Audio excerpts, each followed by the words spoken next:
படத்தோட ஓப்பனிங் சீன்ல 1970 நடக்கிற மாதிரி காட்டாங்க. ஒரு ரோட்ல ஒரு கார் ஒண்ணு வந்துகிட்டு இருக்கு. அதுக்குள்ள ஒரு ஆள் கார் ஓட்டிக்கிட்டு இருக்க, ஒரு பொண்ணு சிகரெட் அடிச்சுக்கிட்டு இருக்கா. அப்ப பின்னாடி ஒரு சவுண்ட் கேட்டுக்கிட்டே இருக்க, ஒரு கட்டத்துல வண்டியை நிறுத்தி டிக்கெட் திறக்கும் போது நமக்கு தெரிய வருது இவங்க ரெண்டு பேரும் ஒரு பொண்ணை கடத்திட்டு வந்துகிட்டு இருக்காங்க அப்படின்னு. அந்த பொண்ணை அடிச்சு மயங்க வச்சுட்டு கார் எடுத்துட்டு கிளம்புறாங்க. இவங்க கடத்த பிளான் பண்ணும்போது அந்த பொண்ணை எங்க அடிச்சு வைக்கணும் அப்படின்னு முடிவு பண்ணிட்டாங்க போல.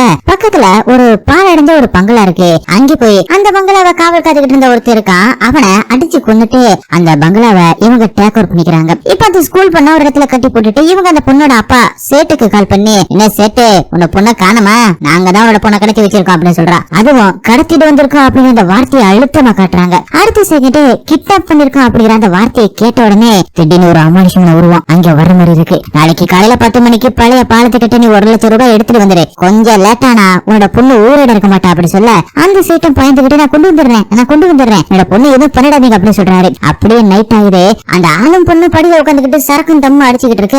அப்ப திடீர்னு அவங்களுக்கு பின்னாடி ஏதோ ஒரு உருவம் கிராஸ் பண்ண மாதிரி இருக்கு. அந்த பொண்ணு டக்குன்னு திரும்பி பாக்குது. ஆனா இங்க அப்படி எதுவுமே இல்ல. ஆனா என்னத்தையும் பார்த்தோமே அப்படின்னு சொல்லிட்டு அந்த பொண்ணு மட்டும் தனியா மேல போறா. அங்க பாருங்க, ஒரு உருவம் வந்து இந்த பங்களாவை நெருங்கி வர்ற மாதிரி அதோட நிழல் பங்களா மேல விழுகுது. இந்த பொண்ணு மேல வந்து பார்த்தா ஒரு ரூமுக்குள்ள வித்தியாசமா கலர் கலர்ல லைட் எல்லாம் எரியற மாதிரி தெரிய, அதே நேரத்துல அந்த பங்களால இருக்கிற லைட் எல்லாம் அணைஞ்சு எரிய ஆரம்பிக்குது. இந்த பொண்ணு அந்த ரூமை திறந்து பார்த்துட்டு லைட் எல்லாமே தானாவே ஆன் ஆயிருக்கு. இந்த பொண்ணு ரொம்பவே குழம்பி போறத பாத்துட்டு, அப்ப பாருங்க அங்க இருக்கிற பெட்ல திடீர்னு ஒரு உருவம் படுத்திருக்க மாதிரி தெரியுது. அதை பார்த்து அந்த பொண்ணு பயத்தோட மெதுவா அந்த உருவத்துக்கிட்ட போய் போத்தி இருக்கிற அந்த போர்வை உருவனா, ஆனா அங்க அப்படி யாருமே இல்ல. இது எல்லாமே நம்மளோட மனப்பிரமதம் அப்படின்னு நினைச்சுக்கிட்டு போர்வை மறுபடியும் தூக்கி போடுறா. அப்ப அந்த போர்வைக்குள்ள திரும்ப அந்த போய் இருக்கிற மாதிரி நமக்கு காட்டுறாங்க.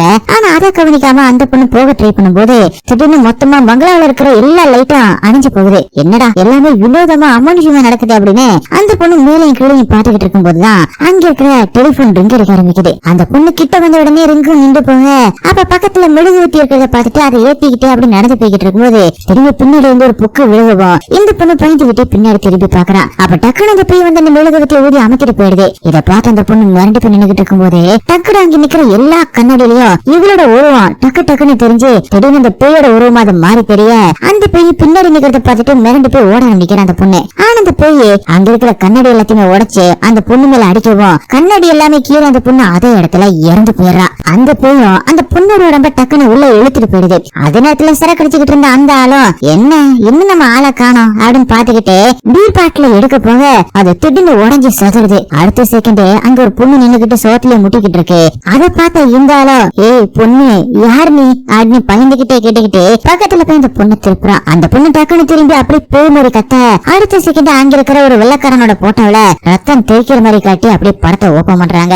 அப்படியே கட் பண்ணி 2023 காட்டுறாங்க. ஒரு போலீஸ் ஸ்டேஷனுக்கு காலையில ஒரு 5 மணிக்கு அந்த போலீஸ் ஸ்டேஷனோட இன்ஸ்பெக்டர் வரும்போது அங்க ஒரு 4 பேரை பிடிச்சிருக்குவோம். யாரே அவனுங்க அப்படின்னு ஏட்டுக்கிட்ட கேட்க, அவரும் ரவுண்ட்ஸ் போகும்போது அரெஸ்ட் பண்ணிட்டு வந்தோம் சார் அப்படி சொல்றாரு. அந்த இன்ஸ்பெக்டரும் அவங்க 4 பேருமே எழுந்து நிக்க சொல்லிட்டு அவங்கள பத்தி விசாரிக்க ஆரம்பிக்கிறாரு. ஃபர்ஸ்ட் நிக்கிறவன் தான் நம்ம படத்தோட ஹீரோ. இவனை மாட்டிச்சானிய எம்எல்ஏ சதாசிவம் போஸ்ட்ல அடிச்சதுனால அரெஸ்ட் பண்ணி கூட்டிட்டு வந்திருக்காங்க. டேய் அரசியல்வாதியை பிடிக்கலனா மாட்டிச்சானி அடிக்க கூடாது, நல்ல அரசியல்வாதியா பார்த்து ஓட்டு போடணும் அப்படின்னு ஹீரோவை அறைய, நல்ல விஷயத்துக்கு அடிச்சு சாணிக்கு இவ்வளவு அடிக்கிறாரு நம்மளாம் புலந்துருவார் போலையாடுன்னு பயந்துகிட்டே பக்கத்துல நிக்கிறவனை பார்க்கவே ரொம்பவே வித்தியாசமா இருக்கான். அப்புறமா தான் அவன் பேய் ஓட்டுறான் அப்படின்னு தெரிய வர, இவன் என்னத்தியா பண்ண அப்படின்னு கேட்க, இவன் நம்ம போலீஸ் வண்டி பெட்ரோல் டேங்க்ல பிசடிச்சான் சார், அதான் அரெஸ்ட் பண்ணிட்டு வந்தோம் அப்படின்னு ஏட்டும் சொல்றாரு. அதனால இன்ஸ்பெக்டரும் கோவமாயி அவனை 2 விழுத்துட்டு பக்கத்துல இருக்கிற ஒரு பையன்கிட்டயும் பொண்ணுகிட்டயும் வராரு. அவங்க பைக்ல பிரேக் பிடிக்காம வேகமா வந்து போலீஸ் வண்டி மேலேயே இடிச்சதுனால அவங்களை அரெஸ்ட் பண்ணிட்டு வந்திருக்காங்க அப்படின்னும், அதுல பையன் அந்த பொண்ணோட பாய் ஃப்ரெண்டோட தம்பி அப்படின்னு தெரிய வருது. சரிடா லைசன்ஸ் வச்சிருக்கியா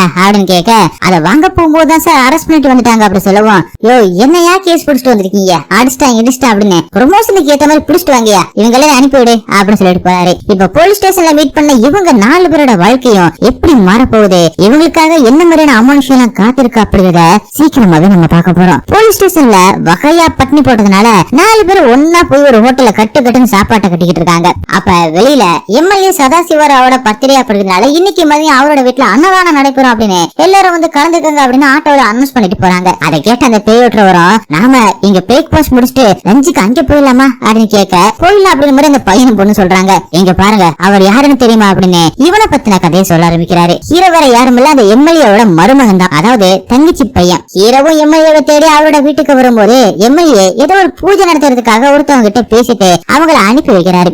அப்பதான் ஹீரோவை உள்ள என்ட்ரு ஆகுறான். ஹீரோட அம்மாவுக்கு உடம்பு சரியில்லை, அவங்களுக்கு ஆபரேஷன் பண்ணணும். இந்த எம்எல்ஏ அதாவது ஹீரோட மாமா மாமா இருக்காப்புல இவங்களோட சொத்தை அபகரிச்சுட்டு அதை வச்சுதான் இவரு இவ்வளவு பெரிய ஆளாவே ஆயிருக்காரு. இருந்தாலும் அதை பத்தி இவங்க எதையுமே சொல்லாம இருந்திருக்காங்க. ஆனா அம்மாவோட ஆபரேஷனுக்கு இருக்கிற ஒரே ஒரு நிலத்தையும் அபகரிச்சு வச்சிருக்காரு. அதை பத்தி கேட்டுட்டு போகதான் ஹீரோமே வந்திருக்காரு. ஆனா எம்எல்ஏவோ ஹீரோ பேசுறதை கவனிக்காம அவரோட பொண்ணு எந்திரிச்சிட்டாளா இல்லையா அப்படின்னு அவரோட வேலைக்காரங்கிட்ட பொண்ணு என்ன பண்றா அப்படின்னு போய் பாருங்க அப்படின்னு அதை பத்தி கேட்டுக்கிட்டு இருக்காரு. ஒரு கட்டத்துல ஹீரோ அந்த நிலத்தை கொடுத்துடுங்க அப்படின்னு கோவமா கேட்க எம்எல்ஏவோ ஹீரோவோ பட்டார்னு அரசிட்டு இங்க பாருடா இது எல்லாமே என்னோட பொண்ணோட அதிர்ஷ்டத்தால வந்தது. இனிமே இந்த நிலத்தை கேட்டுட்டு வந்த அந்த நிலத்திலே உன்னை கொண்டு புதைச்சிருவேன் அப்படின்னு அடிச்சு விரட்டி விட்டுருக்காரு. அந்த கோவத்துலதான் ஹீரோ அவரோட போஸ்டர்ல சாணியை வச்சு எரிஞ்சிருக்காரு. ஆனா ஹீரோட துரதிருஷ்டம் அந்த நேரம் பார்த்தா இங்க போலீஸ் வந்துட்டாங்க. எங்க சொந்த மாமாவே என்ன ஏமாத்திட்டாரு. இன்னும் ஒரு வாரத்துல அம்மாவுக்கு ஆபரேஷன் பண்ணல எங்க அம்மா இறந்து போயிடுவாங்க அப்படின்னு ஹீரோ ஃபீல் பண்ணி சொல்லிக்கிட்டு இருக்க. ஏன்பா உனக்கு சகதி கீது கையில கிடைக்கலையா நேரம் சாணி எடுத்து அடிச்சிருக்க அப்படின்னு பேட்டுறவரும் சொல்ல யோ முதல்ல உன் கதைய சொல்லியா நீ ஏன் போலீஸ் கிட்ட மாட்டினா அப்படின்னு இவங்களும் கேக்குறாங்க. அப்போதான் அவரும் எல்லாருமே கடவுளை தான் நம்புவாங்க. ஆனா எங்க குடும்பம் பேய தான் நம்பி இருக்கும். எங்க அப்பா சவரம் என்னை மாதிரி பெரிய பேயற்றவரு. நடிகர்கள் பசங்க எல்லாரும் நடிகர் ஆகுறாங்களே அதே மாதிரி என்ன எங்க அப்பாவும் அடுத்த தலைமுறை பேயற்றவனா மாத்த நினைச்சாரு. அதனால என்னோட அப்பாவோட மந்திரங்கள் தந்திரங்கள் எல்லாத்தையுமே எனக்கு சொல்லிக்கிட்டு இருந்தாரு. ஆனா துரதிருஷ்டவசமா அவர் பாதிலே இறந்து போயிட்டாரு. அடுத்த நானும் அவரை மாதிரி பேயற்றவனா மாறினேன் அப்படின்னு சொல்றாரு. அப்படிதான் அவரும் ஒரு நாள் பேயோட்ட போயிருக்காரு. ஒரு பொண்ணோட உடம்புல இருக்கிற பேய ஓட்டி இருக்காரு. ஆனா அந்த பேய அடுத்த நிமிஷமே அந்த பொண்ணோட ஆத்தாக்காரி உடம்புல பூந்துருச்சு. அப்பதான் அவருக்கு புரிஞ்சிருக்கு பேய நம்மளால ஓட்ட மட்டும் தான் முடியும் அதை பிடிக்க முடியாது அப்படின்னு. அதுக்கு காரணம் அவரோட அப்பா அவருக்கு பாதி மந்திரத்தை தான் சொல்லி கொடுத்திருக்காரு. எனக்கு பேயோட்ட முழுசா தெரியாததுனால எனக்கு வேலை இல்லாம போயிடுச்சு. கடைசியா பேர வழி இல்லாம வாழ்க்கையை ஓட்டுறதுக்காக கடன் வாங்கினேன். ஆனா நான் கடன் வாங்கினது பக்காப்பாய் அப்படிங்கிற ஒரு ரவுடி கிட்ட. அவன் ஒரு நாள் என்ன தூக்கிட்டு போயிட்டான். அங்க போய் பார்த்தா வதவதுன்னு ஆளுங்களா வச்சிருந்தான். அண்ணே எதுக்குன்னு இவ்வளவு ஆளை வச்சிருக்க அதுக்கு பதில என்னைய வச்சுக்க பில்லி சுண்ணியத்தால ஆதாரம் இல்லாம சேதாரம் வைக்கிடுவேன் ஒரு முடிய வச்சு ஒருத்தனை கைய உடைச்சிருவேன் அப்படின்னு சொல்ல சரி இவன் தான் என்னோட ரைட் ஹேண்டர் இவனோட பேர் குணா முடிய வச்சு எங்க என்னோட கையை உடைச்சு காட்டு அப்படின்னு கொடுக்க பாபுரமா ஒரு சூனிய பொம்மையை வச்சு மந்திரத்தை சொல்லிட்டு கைய உடைக்க ஆனா பக்கத்துல இருக்கிற தானா அப்படிங்கிறவன கை உடையுது. என்னடா அப்படின்னு பார்த்தா குணாவுக்கு அப்பா இல்ல தானாவுக்கு அம்மா இல்ல. அதுவும் பக்கத்து வீடு. குணாவோட அம்மாவுக்கும் தானாவோட அப்பாவுக்கும் கள்ள தொடர்பு. அதான் இதுக்கு காரணம் அப்படின்னு சொல்ல எல்லாருமே பாபுரமா விரட்ட ஆரம்பிக்கிறாங்க. அந்த பக்கம் கேங்க கிட்ட மாட்டுறதை விட போலீஸ் கிட்ட மாட்டுறதே மேல் அப்படின்னு சொல்லிட்டுதான் பாபுரமும் போலீஸ் வண்டியோட பெட்ரோல் டேங்க்ல யூரின் அடிச்சுட்டு இருக்காரு. வேணும்னே போலீஸ் கிட்ட மாட்டிருக்காரு. இப்படி ஒரு கதையை சொல்லவும் எல்லாருமே சிரிக்க ஆரம்பிக்கிறாங்க. அடுத்து உங்க கதை என்னப்பா அப்படின்னு இந்த பையன்கிட்டயும் பொண்ணுகிட்டயும் சொல்ல அவங்களுமே கதையை சொல்ல ஆரம்பிக்கிறாங்க. அந்த பொண்ணோட அம்மா எங்கேயும் பெருசா கடன் வாங்கிட்டு திருப்பி கொடுக்க முடியாதனால அந்த பொண்ணோட மாமா வாங்கின கடனை அடைக்கிறதுக்காக இந்த பொண்ணு ஒரு துபாய் ஷேக்குக்கு அதுவும் கிழவனுக்கு கட்டி வைக்க பார்த்திருக்காங்க. ஆனா அந்த பொண்ணு அந்த கிழவன் மேல டீயை கூட்டி விட்டுட்டு அங்கிருந்து எஸ்கேப் ஆக மாமாவோட ஆளுங்களும் விரட்டி இருக்காங்க. அந்த பொண்ணோட பாய் ஃப்ரெண்டு இப்ப இலங்கையில இருக்கிறதுனால அவரோட தம்பியை வர வச்சு தப்பிச்சிருக்காங்க. அப்படி வேகமா வரும்போதுதான் போலீஸ் வண்டியில மோதி இருக்காங்க. எப்படி இங்க குடும்பம் வாங்கின கடன் அடிச்சு என்னோட குடும்பத்தை காப்பாற்ற போறேன்னு தெரியல அப்படின்னு புலம்ப அப்பதான் ஹீரோ எதையும் யோசிக்கிறாரு. நம்ம எல்லா பிரச்சனைக்கும் மூல காரணம் பணம் மட்டும்தான். அதனால நம்மளோட பிரச்சனையை சரி பண்றதுக்கு என்கிட்ட ஒரு ஐடியா இருக்கு. நம்ம எல்லாரும் சேர்ந்து கடத்த போறோம் அப்படின்னு சொல்றாரு. அடுத்து யார கடத்த போறோம் அப்படிங்கறத ஒரு இடத்துக்கு கூட்டிட்டு வந்து பிளான போடுறாரு. இவங்க கடத்த போறது அந்த எம்எல்ஏ உசரிய வச்சிருக்க அவரோட பொண்ணதான். அவரோட பாசத்தை வச்சு பணத்தை பறிக்கலாம் அப்படின்னு பாக்குறாங்க. அப்படி ஒருவேளை நம்ம மாட்டிக்கிட்டா பழிவாங்க நான் தான் பண்ணேன் அப்படின்னும் இவங்களுக்கு எல்லாம் இதுல சம்பந்தமே இல்லை அப்படின்னு நான் சொல்லிடுறேன். நாம மாட்டல அப்படின்னா நம்மளோட பிரச்சனை எல்லாத்தையுமே சரி பண்ணிட்டு நாமளுமே செட்டில் ஆயிடலாம் அப்படின்னு ஹீரோ சொல்ல எல்லாருக்குமே அதுதான் சரின்னு படுது. இதை செஞ்சு முடிக்க நமக்கு மாஸ்க் குளோரோஃபார்ம் காரு இது மூணுமே தேவைப்படுது அப்படின்னு ஹீரோ சொல்லவும் சீதாவும் அதாவது ஹீரோனும் அவங்க கையில போட்டிருக்கிற ஒரு மோதிரத்தை கழட்டி கொடுத்து இதை வச்சு தேவையானதை வாங்கிக்கோங்க அப்படின்னு சொல்றாங்க. காரை நான் திருடிட்டு வரேன் அப்படின்னு பாவரம் சொல்றாரு. அடுத்து ஃபர்ஸ்ட் காரை ஆட்டை போட அந்த பொக்கா கேங் இருக்கிற அந்த இடத்துக்கு தான் வராங்க. அங்க சீதாவை வச்சு அந்த கேங்க திசை திருப்பி கேங்கோட தலைமையோட கையில இருக்கிற அந்த கீய ஆட்டை போட்டு பாவரமும் சீதாவும் அங்கிருந்து எஸ்கேப் ஆகுறாங்க. அடுத்து குளோரோஃபார்மே ரெடி பண்ணிட்டு அடையாளம் தெரியக்கூடாது அப்படிங்கிறதுக்காக கடவுள் வேஷத்தை போட்டுக்கிட்டு நேரா எம்எல்ஏட வீட்டுக்குள்ள புகுந்துடுறாங்க. ஆனா இங்க ஏதோ ஒரு பூஜை ஒண்ணு நடந்துகிட்டு இருக்க மாதிரி இருக்கு. இவங்களும் அங்க இருக்கிற எல்லாருமே குளோரோஃபார்ம் வச்சு மயங்க வச்சுட்டு ரூம்ல தூங்கி இருக்கிற எம்எல்ஏட பொண்ண குளோரோஃபார்ம் வச்சு அடிச்சு மயக்கமாக்கி அப்படியே கார்ல கடத்திட்டு போறாங்க. இது எல்லாம் ஒரே பாட்டுல நடந்து முடியுது. அடுத்து அந்த பொண்ணை கடத்திட்டு கார்ல ரொம்ப தூரம் வந்ததுக்கு அப்புறமா நைட்டு நேரத்துல கார ஓரத்துல நிப்பாட்டிட்டு போய் ட்ரெஸ் எல்லாத்தையுமே மாத்திட்டு வந்து பார்த்தா அங்க இருக்கிற போர்டுல பிசாசுபுரம் அப்படின்னு போட்டிருக்கு. அதை பார்த்து பாவரமும் அலற அப்புறமா தான் தெரியுது இந்த கிராமத்தோட பேர்ல மட்டும் பிசாசு இல்ல இந்த ஊரே பிசாசு ஊருதான் அப்படின்னு. அப்பதான் பாவரமும் ஒரு கதையை சொல்றாரு. இந்த வழியா போகும்போது ஒருத்தன் கார் ஆக்சிடென்ட்ல இறந்து போயிட்டான் அப்படின்னா அதுல இருந்து இந்த பக்கமா வர காருங்களை அவனோட ஆவி மறைச்சு லிப்ட் கேட்டு எனக்கு கல்யாணம் நான் கல்யாணத்துக்கு போய் கல்யாணம் பண்ணிக்கிட்டு குழந்தை குட்டி எல்லாம் பெற்றுக்கணும் அவங்க கூட விளையாடணும் அப்படின்னு லிப்ட் கேட்டு உள்ள ஏறி கார்ல இருக்கிற எல்லாருமே கொலை பண்ணிடுமா. அப்படி நிப்பாட்டமா போறவங்கள ஃபாலோ பண்ணி பின்னாடி வந்து கொன்னுடுமா அப்படின்னு சொல்லவும் அதை கேட்டு மத்தவங்களும் செம்மையா சிரிச்சுக்கிட்டே கிளம்புறாங்க. அது மட்டும் இல்லாம கார்ல வரும்போது கூட அதை நினைச்சு சிரிச்சுக்கிட்டே பாவரமா கலைச்சுக்கிட்டே வராங்க. அப்ப திடீர்னு தூரத்துல யாரும் நிக்கிற மாதிரி லிப்ட் கேக்குற மாதிரி இவங்களுக்கு தெரிய மிரண்டு போய் பாத்துக்கிட்டே வராங்க. ஆனா இது ஹைவேல, அதனால லிப்ட் கேக்குறதெல்லாம் காமன் தான் அப்படின்னு தங்களுக்கு தங்களை சமாதானப்படுத்திக்கிட்டே வராங்க. ஆனா அடுத்த கொஞ்ச நேரத்துல இன்னொரு ஆள் அங்க நின்னுகிட்டு லிப்ட் கேட்டுக்கிட்டு இருக்கான். அவனை பார்த்து இவங்க பயப்படவும் பாவரவும் பெச்சாடா பேசினீங்க அப்படின்னு கலாச்சிக்கிட்டு அவரு வரும்போது நடு ரோட்ல இன்னொருத்தரும் லிப்ட் கேட்டு நிக்க அதை கவனிக்காம அவர் மேல ஏத்த போயிட்டு எப்படியோ வளர்த்துட்டு வந்துடுறாங்க. என்னடா லிப்ட் கேட்ட மேல ஏத்த வரீங்க அப்படிங்கிற அவர் பாக்குறாரு. அப்படியே இவங்க ஒரு வழியா ஒரு பங்களாக்கு வந்து சேர்றாங்க. அந்த பங்களா வேற எதுவும் கிடையாது, படத்தோட ஆரம்பத்துல வந்த அந்த பங்களா தான். அந்த பங்களாவை பார்த்த உடனே எல்லாரும் எவ்வளவு பெரிய பங்களா அப்படின்னு ஆச்சரியமாகறாங்க. இரவும் இந்த பங்களாவுக்காக ரெண்டு பிரதர்ஸ் இப்ப சண்டை போட்டுக்கிட்டு இருக்காங்க. அவங்க கேஸ் கோர்ட்ல இருக்கு. அவங்களோட லாயர் எனக்கு நல்லா தெரியும். அவர்கிட்ட ஒரு பார்ட்டி நடத்தின அப்படி சொல்லிட்டு அந்த பங்களாவோட கீழே வாங்கிட்டு வந்திருக்கேன் அப்படி சொல்லிட்டு எல்லாருமே இந்த எம்எல்ஏட பொண்ணை அங்கே உள்ள தூக்கிட்டு போறாங்க. லட்சுமணனை லைட் எல்லாத்தையுமே ஆன் பண்ண சொல்லிட்டு எம்எல்ஏட பொண்ணை உள்ள இருக்கிற ஒரு ரூம்ல சேர்ல உட்கார வச்சு கட்டி வச்சுக்கிட்டு இருக்கும் போது லைட் எல்லாமே ஆன் ஆகுது. இவங்களுமே அந்த பொண்ணை கட்டி போட்டுட்டு போறாங்க. அதே நேரத்துல மயக்கத்துல இருக்கிற அந்த பொண்ணை ஒரு மாதிரி காட்டுறாங்க.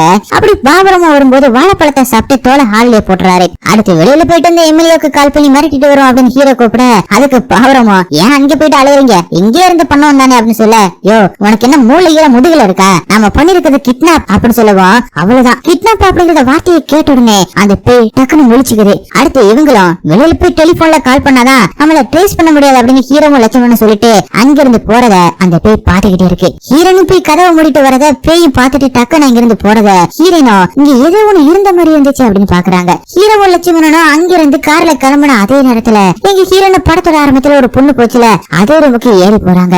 அதே மாதிரி அங்க இருக்கிற ஒரு ரூம்ல ரெட் கலர் லைட் விட்டு விட்டு எரிஞ்சுக்கிட்டு இருக்கு. அதை தொடர்ந்து இவங்களை உள்ள போக அதே நேரத்துல அந்த பேய் பின்னாடி நிக்குது. உள்ள வரதுக்கு முன்னாடியே லைட் எல்லாம் ஆன் பண்ணிருக்க மாதிரி ஹீரோனுக்கு ஃபீல் ஆகவும் லைட்டோட சுவிட்சை தேடிக்கிட்டே இருக்காங்க. அப்பதான் அங்க இருக்கிற பெட்ல ஏற்படுத்திருக்க மாதிரி இருக்கும் ஒருவித குழப்பத்தோட அந்த பூர்வீப்பை எடுத்து பாக்குறான். ஆனா அங்க அப்படி யாருமே இல்ல. அடுத்த மறுபடியும் விரிச்சிட்டு போகும்போது உள்ள அந்த பேய் இருக்கிற மாதிரி நமக்கு காட்டுறாங்க. ஹீரோன் அங்கிருந்து போகும்போது லைட் எல்லாம் ஆஃப் ஆகவும் அங்க இருக்கிற மெழுகுவத்தி ஏத்தி எடுத்துட்டு போறாங்க. அப்ப பின்னாடி ஒரு பொருளை விழ வச்சு ஹீரோனை திரும்ப வச்சு மெழுகுவத்தியை ஊதி அமர்த்தி பயமுறுத்த பாக்க ஆனா மெழுகுவத்தி அணையாம பேய்க்கு பெரிய நோஸ்கட் ஆயிடுது. அதே நேரத்துல பாவரமும் கீழே கூப்பிடுறாரு, லைட்டுமே வந்துடுது. அதனால மெழுகுவத்தி அவங்களே ஊதி அணைச்சிட்டு போறாங்க. இங்க ஒரு டீ கடை கிட்ட இருக்கிற டெலிபோன்ல இருந்து எம்எல்ஏக்கு கால் பண்ணி நாங்க தான் உன்னோட பொண்ணை கடத்தி வச்சிருக்கோம், போலீஸ்க்கு போகணும் அப்படின்னு நினைச்ச உன்னோட பொண்ணு வீடு திரும்ப மாட்டா, எங்களுக்கு லம்பா 4 கோடி வேணும், 4 கோடி கொடுக்கல நாங்க உன் பொண்ணை கொலை பண்ணிடுவோம் அப்படி சொல்றாங்க. அதுக்கு எம்எல்ஏவும் நான் கொடுக்கறேன் ஆனா என்னோட பொண்ணுக்கு அப்படின்னு எதையோ இவங்ககிட்ட சொல்ல ட்ரை பண்றாரு. ஆனா இவங்களும் நீ எதுவும் பேசாத, நாங்க சொல்றது மட்டும் கேளு, எந்த இடத்துக்கு பணத்தை கொண்டு வரணும் அப்படிங்கறத நாங்களே சொல்றோம் அப்படி சொல்லிட்டு காலை கட் பண்ணிடுறாங்க. எம்எல்ஏவுக்கு ஒரு பையன் இருக்கான். அவங்கிட்ட எம்எல்ஏவும் கிட்னாப்பர்ஸ் தான் கால் பண்ணாங்க அப்படி சொல்ல அண்ணனும் நம்ம கிருத்திய பத்தி அவங்ககிட்ட சொல்லிட்டீங்க அப்படின்னு கேக்குறாரு. என்னடா சொல்ல சொல்ற, என் பொண்ணுக்கு பேய் பிடிச்சிருக்கு நான் சொல்ல சொல்ற, லாஸ்ட் வீக் என் பொண்ணு பிடிச்ச பேய் எங்களால இன்னும் விரட்ட முடியல அப்படின்னு சொல்ல சொல்றியா, அதை சொல்றதுக்கு அந்த லூசு பசங்க காலை கட் பண்ணிட்டாங்களே, முதல்ல பணத்தை கொடுத்துட்டு நம்ம பொண்ணு மிக்கிற வழியை பாப்போம் அப்படின்னு எம்எல்ஏ சொல்ல அப்பா நம்ம கீர்த்தி மட்டும் கண்ணு முடிச்சுட்டா என்னத்துக்காகிறது அப்படின்னு சொல்ல அதுக்கப்புறம் அவங்க அந்த கடவுளால கூட காப்பாற்ற முடியாது அப்படின்னு ஒரு பெரிய ட்விஸ்ட் வைக்கிறாங்க. அவங்க பையன மாதிரி பேய் பிடிச்சிருக்கிற அந்த எம்எல்ஏட பொண்ணு டக்குன்னு முழிக்கிறாங்க. அவங்களோட கண்ணுல அப்படியே பேய் மாதிரி இருக்கு. முழிச்ச உடனே பயங்கரமா கத்த அந்த பங்களாவோட லைட் எல்லாம் பிளிக்கர் ஆக ஆரம்பிக்குது. ஆனா அந்த பேய் பிடிச்சிருக்கிற எம்எல்ஏட பொண்ணால கட்ட அவுத்துக்கிட்டு வெளியில வர முடியல. அதுக்கு காரணம் பாவரம் அந்த பொண்ணு கட்டி போடும் போது அவரோட கையில கட்டியிருந்த அந்த தாயத்தை அவுந்து அந்த கயிறோட சேர்த்து கட்டப்பட்டிருக்கும். அந்த பொண்ணு கத்துற அந்த சத்தத்தை கிட்ட அலறி அடிச்சுக்கிட்டு உள்ள வந்த பாவரமும் ஹீரனும் அந்த பொண்ணு பேய் மாதிரி உட்கார்ந்து இருக்கிறத பார்த்து பயப்படுறாங்க. பாவரமோ வை நான் போய் என்னன்னு பாக்குறேன் அப்படி சொல்லிட்டு கிட்ட போய் பார்த்தா கீர்த்தியும் அவரை பார்த்துட்டு யார்டா நீ அப்படின்னு கேட்க என்ன பேரு மட்டும் போதுமா இல்ல Aadhaar card ration card PAN card கோட்டர் கார்டு அப்படின்னு அட்ரஸ் எல்லாத்தையும் கொடுக்கட்டும் அப்படின்னு நக்கலை கேட்க உடனே கீர்த்தியோட உடம்புக்குள்ள இருக்க அந்த பேயும் நான் யாருன்னு தெரியாம கடத்திட்டு வந்திருக்கீங்க அப்படின்னு கேட்க பாவரமும் கீர்த்திய ஒரே கூட்ட கூட்டிட்டு நீ யாருன்னு தெரியாமையா கடத்திட்டு வந்திருப்போம், பேசாம வாயை முடிட்டு உட்காரு, நீ என்னதான் கத்தினாலும் யாருக்கும் கேட்காது, ஏன்னா இந்த பங்களாவை சுத்தி எதுவுமே இல்ல அப்படின்னு பாவரமும் சொல்லிக்கிட்டு இருக்கும் போது அந்த பங்களாவில இருக்கிற அந்த பேய் கீர்த்தியோட உடம்புல இருக்கிற அந்த பேய முறைச்சு பாத்துக்கிட்டே இருக்கு. இங்க பாவரமோ உன் அப்பா மட்டும் பணத்தை கொடுக்கல உன்னை விட மாட்டோம் அப்படின்னு சொல்லிக்கிட்டு ஒரு கொட்டு கொட்டிட்டு அங்கிருந்து போறாங்க. அவங்க போன உடனே லைட் எல்லாம் பிளிக்கறாங்க. அங்க வந்து அந்த பங்களா பேயும் யாரு நீ, இது என்னோட வீடு, இங்க நான் மட்டும் தான் இருக்கணும் அப்படி சொல்ல நானா உன்னை இங்க வரல, அவங்கதான் என்ன இங்க தூக்கிட்டு வந்திருக்காங்க, அவங்க டேப்பை பேசிக்க அப்படின்னு சொல்ல அதெல்லாம் இல்ல நீ இப்பவே வெளியில போ அப்படின்னு அந்த பேயும் சொல்லிக்கிட்டு இருக்க. கீர்த்தியோட உடம்புல இருக்கிற அந்த பேயும் போக மாட்டேன் அப்படின்னு கத்திக்கிட்டு இருக்கு. இந்த சத்தம் பாவரமுக்கும் ஹீரோனுக்கும் கேட்க பாவரமும் உள்ள வந்து பாத்துட்டு ஹீரோன் கிட்ட பாத்தியா நான் போட்ட மந்திரம் எப்படி வேலை செய்யுது அப்படின்னு, நீ வெளியில போக வேணாமா இங்கே இருமா அப்படின்னு சொல்லிட்டு போகும்போது யார்டா நீ அப்படின்னு திரும்ப கீர்த்தியோட உடம்புல இருக்கிற அந்த பேய் கேட்க கடுப்பான பாவரமோ நான் யாரா, நான் தான் சௌரமோட பையன் பௌரம், நான் ஒரு இடத்துக்கு வந்துட்டுனா அங்க இருக்கிற பேய்கள்லாம் உச்சா போயிடும், நீ என்ன ஆஃப்டர் ஆல் மனுஷி தானே அப்படின்னு சொல்லிக்கிட்டு இருக்கும்போது வெளியில இருந்து கதவு தட்டுற மாதிரி சத்தம் கேட்கவும் வெளியில போனவங்க தான் வந்திருக்காங்க அப்படின்னு நினைச்சுக்கிட்டு போய் கதவை திறந்தா வந்திருக்கிறது ரோட்ல பேய் அப்படின்னு நினைச்சு பயந்தாங்கல்ல அந்த ஆளு ரோட்ல வந்து அந்த ஆளு தானே அப்படின்னு பயந்துகிட்ட சொல்ல ஆமா நான் தான் நீங்க லிப்ட் கொடுக்காம வந்த அந்த ஆத்மா தான் நான் அப்படின்னு சொல்றாரு. ஆக்சுவலா இவரோட பேரே ஆத்மா தான். என்னோட கார் ஆக்சிடென்ட் ஆகி பிரேக் டவுன் ஆயிடுச்சு. நான் பொண்ணு பார்க்க போக வேண்டியவன் அப்படியே பொண்ணை பார்த்து கல்யாணம் பண்ணி குழந்தை குட்டியில பார்த்து அதுங்க கூட விளையாடணும் அப்படின்னு அந்த பேய்க்கு பௌரம் என்னென்ன கதை சொன்னாரோ அதையே தான் இவருமே சொல்றாரு. அப்புறமா தான் கடைசியா என்னோட போன் பேட்டரி இல்லாம டெட் ஆயிடுச்சு, உங்க போனை கொடுங்க ஒரு போன் பண்ணிக்கிறேன் அப்படின்னு பௌரமோட போனை பிடிங்கி அவரோட ஃப்ரெண்டுக்கு கால் பண்ணி நான் தாண்டா ஆத்மா பேசுறேன், என்னோட கார் பிசாசுபுரம் ஹைவேல ஆக்சிடென்ட் ஆகி பிரேக் டவுன் ஆயிடுச்சு அப்படின்னு சொல்ல பிசாசுபுரமா அந்த இடமே பேய் இடமாச்சாடா அந்த வழி எதுக்குற வந்து அப்படின்னு கேட்டுக்கிட்டு இருக்க இங்க ரோட்ல ஆக்சிடென்ட் ஆகி செத்து போய் பேய சுத்துற ஆவி இவர்தான் அப்படின்னு நினைச்சுக்கிட்டு இவங்களுமே பயந்துகிட்டு இருக்காங்க. அப்ப ஆத்மா போன் பேசிக்கிட்டு அங்க இருக்கிற கடவுள் போட்டோ கிட்ட போய் இருக்கிறத பார்த்த இவங்களும் கண்டிப்பா என்றால் பேயா இருந்தா அந்த சாமி போட்டோ கிட்ட போன உடனே ஏதாவது அவனுக்கு ஆகும், அப்ப நம்ம கன்ஃபார்ம் பண்ணிக்கலாம் அப்படின்னு சொல்லிட்டு வெயிட் பண்றாங்க. அங்க ஆத்மாவோட ஃப்ரெண்ட் ஆத்மா கிட்ட போன்ல உனக்கு பேய் படம் பார்த்தாலே ஃபீவர் வந்துரும், அங்க போய் நல்லா மாட்டிக்கிட்ட என்னோட லொகேஷன் அனுப்புடா நான் வந்து உன்னை பிக்கப் பண்ணிக்கிறேன் அப்படின்னு சொல்லிக்கிட்டு இருக்க. அப்ப அங்க வாழைப்பழ தோலை சாப்பிட்டு கீழே போட்டிருப்பாங்கல்ல அந்த தோல்லே ஆத்மா மிதிச்சிடவும் வலிக்கிட்டே அழுவிக்கிட்டே பயந்துகிட்டே போக அப்ப இவரு பிசாசுபுரம் போய்தானோ அப்படின்னு குழம்பி போய் பாத்துக்கிட்டே இருக்கும்போதுதான் ஹீரோவும் லட்சுமணனும் அங்க வந்து நாங்க 4 கோடிக்கு டீல் பேசிட்டு வந்துட்டோம் அப்படின்னு சந்தோஷமா சொல்ல ஆனா ஹீரோனோட மூஞ்சிலையும் பௌரமோட மூஞ்சிலையும் பேயடிச்ச மாதிரி இருக்க. அப்பதான் அவங்களும் ஆத்மாவை பாத்துட்டு இவர் ரூட்ல வந்து பேயாச்சு அப்படின்னு அவங்களுமே பயப்படுறாங்க. அடுத்து அவங்க கிட்ட வந்து ஆத்மாவும் அவங்களுக்கு தேங்க்ஸ் சொல்ல பௌரமோ என் போன் எங்க அப்படின்னு கேக்குறாப்ல. அதான் அவங்க பாக்கெட்ல இருக்கு அப்படின்னு சொல்லவும் போன் பாக்கெட்ல இருக்கிறத பார்த்துட்டு எல்லாருமே ஷாக் ஆயிடுறாங்க. அப்பதான் ஆத்மாவும் எனக்கு மேஜிக்னு தெரியும் இதுன்னு சாப்பாடு அப்படின்னு சொல்லிக்கிட்டு ஹீரோட கையில இருக்கிற சாப்பாட்டை பிடிக்கிட்டு சாப்பிட போறாரு. அதுக்கப்புறம் ஆத்மாவும் சாப்பிடறதுக்கு முன்னாடி ஒன் பாத்ரூம் அர்ஜென்டா வரவும் ரெஸ்ட் ரூமுக்கு வராரு. இங்க இவர் விட விட அங்க இருக்கிற டேப்ல தண்ணி தானா ஆனாகி வர ஆரம்பிக்குது. அவர் அதை பார்த்து ஒரு வித பயத்தோடு வெளியில வர அதனத்துல இங்க ஹீரோவும் மத்தவங்களும் ஆத்மாவை பேய் அப்படின்னு நினைச்சு நிஜமான பேயை கட்டி போட்டு வச்சிருக்கிற அந்த ரூமுக்குள்ள வந்துடுறாங்க. அப்ப ஹீரோவும் என்னையா பேய் விட்டுருவா அப்படின்னு பீச்சிக்கிட்ட பேய்க்கு மனுஷனுக்கு உனக்கு வித்தியாசத்தை கண்டுபிடிக்க தெரியல அப்படின்னு கலாய்க்க அதுக்கு பௌரமோ அந்த ஆளு பேயா இல்லையா அப்படின்னு கண்டுபிடிக்க என்கிட்ட ஒரு 3 ஸ்டேஜ் இருக்கு அப்படின்னு சொல்லிட்டு நிறைவேறாத ஆசைகளோட செத்தவங்களோட ஆன்மா பேயா மாதிரி மனுஷங்களை பிடிச்சுக்குது. செத்த உடனே மத்தவங்களை ப்ரொசஸ் பண்ணி அவங்களோட ரத்தத்தை உறிஞ்சிடும். சிம்பிளா சொல்லணும் அப்படின்னா இந்த பொண்ணு பேய் பிடிச்ச பொண்ண நம்ம நினைச்சுக்குவோம். இந்த பொண்ணோட நரம்புல ரத்தம் ஓடுனா இவன் மனுஷி இல்லன்னா பேய் அப்படி சொல்லிட்டு ஒரு ஊசி எடுத்து குத்த போக இவ்வளவு குத்த வேணாப்பா குத்த வேண்டிய வேலை அங்க இருக்கு வாங்க அங்க போவோம் அப்படின்னு அவரை கூட்டிட்டு போறாரு ஹீரோ. அவங்க வெளியில போன அடுத்த செகண்ட் அங்க வந்து அந்த வீட்டுல இருக்கிற அந்த பேய் கிட்ட கீர்த்தியோட உடம்புக்குள்ள இருக்கிற அந்த பேயும் பேய்கள்லாம் இங்க இருக்க வேற எவனே பேய் அப்படின்னு நினைச்சுக்கிட்டு இருக்காங்க அப்படின்னு சொல்ல முதல்ல அவங்களை கொன்னுட்டு அப்புறமா வந்து உன்னை பாக்குற அப்படின்னு அந்த பேயும் சொல்ல இல்ல எப்படி இந்த வீட்டுக்குள்ள வரவங்களை கொன்னுகிட்டே இருந்து நீ என்ன சாதிக்க போற, நீ எப்பயாவது ஒரு உடம்ப பொசஸ் பண்ணிருக்கியா, அப்படி பொசஸ் பண்ணா அவங்க மூலமா நீ என்ன ஆசைப்படுறியோ அதை எல்லாத்தையுமே பண்ணிக்கலாம். பயந்தா ஒரு மனுஷனை வீக்காக்கும். இங்க 5 பேர் இருக்காங்க, இதுல யாரு உன்னை பார்த்து அதிகம் பயப்படுறாங்களோ அவங்கள நீ பொசஸ் பண்ணு போ போ அப்படின்னு சொல்லவும் அந்த பேயும் யோசிக்க ஆரம்பிக்குது. அதே நேரத்துல ஹீரோ வாங்கிட்டு வந்த அந்த சாப்பாட்டை ஆத்மா உட்கார்ந்து சாப்பிட்டுக்கிட்டு இருக்க. அப்ப அங்க வந்து இவங்களை ஊசியை வச்சு குத்தி டெஸ்ட் பண்ணலாம் அப்படின்னு பாக்குறாங்க. ஆனா அதை யாரு பண்றது அப்படின்னு தான் இப்ப கேள்வியா இருக்கு. அதுக்கு ஹீரோனா இப்ப ஒரு சாப்பிட்டு கை கழுவ போவார்ல அப்ப வழியில பாட்டில உடைச்சு போட்டு லைட் ஆஃப் பண்ணிடுவோம். அதே இவரோட கார்ல குத்தி ரத்தம் வந்தா நம்ம சந்தேகம் தீந்துரும்ல, நாம ரிஸ்க் எடுத்து குத்து தேவையில்லையா அப்படின்னு சொல்ல இது நல்ல ஐடியாவா இருக்கு அப்படின்னு சொல்லிட்டு பிளான் பண்ணப்படி ஆளுக்கு ஒரு வேலையை பார்க்க போயிடுறாங்க. பௌரமும் பாட்டில எடுத்து உடைச்சு போட போக அவருக்கு பின்னாடி அந்த பேயுமே முறைச்சுக்கிட்டே பறந்து வந்துகிட்டு இருக்கு. பௌரமோ 4 பாட்டில எடுத்துட்டு வந்து அதுல 2 பாட்டில எடுத்து கீழே போடுறாரு. ஆனா அந்த பாட்டில உடைய விடாம ஜம்ப் பண்ணி கைக்கே வர வைக்குது அந்த பேய். இப்படி திரும்ப திரும்ப நடக்க ஆரம்பிக்க டக்குனு கீழே போட்டு அந்த பாட்டில அடிக்க ஆரம்பிக்கிறாரு. அப்பவும் உடையல. அப்ப அங்க வந்து லட்சுமணனா என்னென்ன இன்னும் பண்ணிக்கிட்டு இருக்கீங்க, அவர் வந்துகிட்டு இருக்காரு அப்படின்னு இவ வாங்கி கீழே போட உடஞ்சி சுக்குநூறா போயிடுது. அதை பார்த்த பாவரமும் மிரண்டு போறாரு. அடுத்த ஆத்மாவும் கை கழுவுற அந்த ரூமுக்குள்ள நுழைஞ்ச உடனே ஹீரோவும் லைட்டா பண்ண பாவரமும் ஒரு இடத்துல ஒளிஞ்சுக்கிறாரு. அப்ப இருட்டுல வாஷ் பேஷன் எங்க இருக்குன்னு தெரியாம ஆத்மாவும் வாஷ் பேஷன் எங்க இருக்குன்னு தெரியல அப்படின்னு கேட்க 4 அடி எடுத்து வைங்க வந்துரு அப்படின்னு பாவரமும் சும்மா இல்லாம சொல்லி போடுறாரு. ஆனா அதை கேட்ட ஆத்மாவும் தன்னோட போன்ல இருக்கிற சிறிதான் தனக்கு வழிகட்டுறதுக்காக இப்படி சொல்லுது அப்படின்னு நினைச்சுக்கிட்டு ஒரு அடியை எடுத்து வைக்க ஆரம்பிக்கிறாரு. அதே நேரத்துல அந்த பேயும் அந்த பாட்டில் பீஸ்களை ஊதி தள்ளி விட்டு ஆத்மா அதை முடிக்காம பாத்துக்குது. அதை பார்த்த பாவரமோ அரண்டு போய் நினைக்கிட்டு இருக்க. ஆத்மாவோ 4 அடி எடுத்து வச்சு கையை கழுவிட்டு அங்கிருந்து போயிடுறாரு. அதுக்கப்புறமா உள்ள வந்து பார்த்த மத்தவங்க பாட்டில் பீசுகள் எல்லாமே தானாவே விலகி பாதையா மாறி இருக்கிறத பாக்குறாங்க. இதை வச்சு கன்ஃபார்ம் பண்ண முடியாது, மேஜிக்கால கூட இப்படி பண்ண முடியும் அப்படின்னு சொல்லிட்டு வேற ஆத்மா கிட்டே போயிட்டு, நீங்க மெஜிசியன் தானே, அப்ப கத்தி வச்சு குத்துற மேஜிக் தான் நீங்க பண்ணுவீங்களா அப்படின்னு கேட்க, ஏன் பண்ணுவனே அப்படின்னு ஆத்மா சொல்லவும், டக்குன்னு ஒரு கத்தி எடுத்து அவரை குத்தி டிஸ் பண்ணலாம் அப்படின்னு பார்த்தா ஆத்மாவும் இப்படி ஒரு ஆபத்தான மேஜிக் பண்ணணும் அப்படின்னா முதல்ல மெஜிசியன் வார்ம் அப் பண்ணுவாங்க, அதுக்கு ஒரு மேட் வேணுமே அப்படி சொல்ல டக்குன்னு ஒரு மேட் அதுவாவே அங்க வருது. இதை பார்த்த ஆத்மாவும் இவ்வளவு சீக்கிரம் எடுத்துட்டு வந்துட்டீங்க அப்படின்னு சொல்லிட்டு அந்த மேட்ல உட்காந்து ஆப்ரக்க டாப்ரா அப்படின்னு கைய தூக்க பின்னாடி இருக்கிற பொருட்கள் எல்லாமே தானாவே பறக்க ஆரம்பிக்குது. இது எல்லாத்தையும் அந்த பேய் தான் பண்ணுது. கையை இறக்குன உடனே அதுவாவே கீழே இறங்குது. இதை பார்த்தவங்க எல்லாருமே பயந்து நடுங்க ஆரம்பிக்கிறாங்க. அதுக்கப்புறமா சரி யாரெல்லாம் குத்து வாங்க போறீங்க, நீங்க மேஜிக் ஷோ எல்லாம் பார்த்தது இல்லையா, எல்லா மேஜிக் ஷோவிலையும் மெஜிஷியனை குத்த மாட்டாங்க, மெஜிஷியன் தான் ஆடியன்ஸ குத்துவாங்க. அதுவும் இல்லாம அவங்க எல்லாரும் ஏதோ ஒரு கத்தி யூஸ் பண்ண மாட்டாங்க, அவங்களுக்குன்னே தனியா ஒரு கத்தி இருக்கு அப்படி சொல்லி ஆத்மா ஒரு கத்தி எடுக்கிறாரு. ஆனா அந்த கத்தி ஒண்ணு நெஜ கத்தி கிடையாது, அந்த கத்தி மடங்குற கத்தி. இதுக்கு நடுவுல இந்த ஆடியன்ஸா படுக்கணும் அப்படின்னு பாவரமா தூக்கி படுக்க வச்சிடறாங்க. டக்குன்னு யோசிச்சு அவங்கள மெஜிஷியன் எல்லாம் கண்ணை கட்டிட்டு தானே மேஜிக் பண்ணுவாங்க அப்படின்னு ஆத்மாவை கண்ணை கட்டி வைக்க, அவரும் கண்ணை கட்டிக்கிட்டே இருக்கும்போது இவங்கள ஆத்மாவோட கத்தி எடுத்துட்டு இவங்க வச்சிருந்த அந்த கத்தியை வச்சிடறாங்க. ஆத்மாவுக்கும் வேற கத்தியை கொடுத்துட்டாங்களே அப்படின்னு தெரிஞ்சிருது. ஐயோ கத்தியை மாத்திட்டாங்களே, இப்ப என்ன பண்ண போறேன்னு தெரியலையே அப்படின்னு ஆத்மாவும் புலம்பிக்கிட்டு இருக்க, இதுதான் சமயம் அப்படின்னு அவங்க ஊசியை வச்சு ஆத்மாவை குத்தி பார்க்கலாம்னு நினைக்கிறாங்க.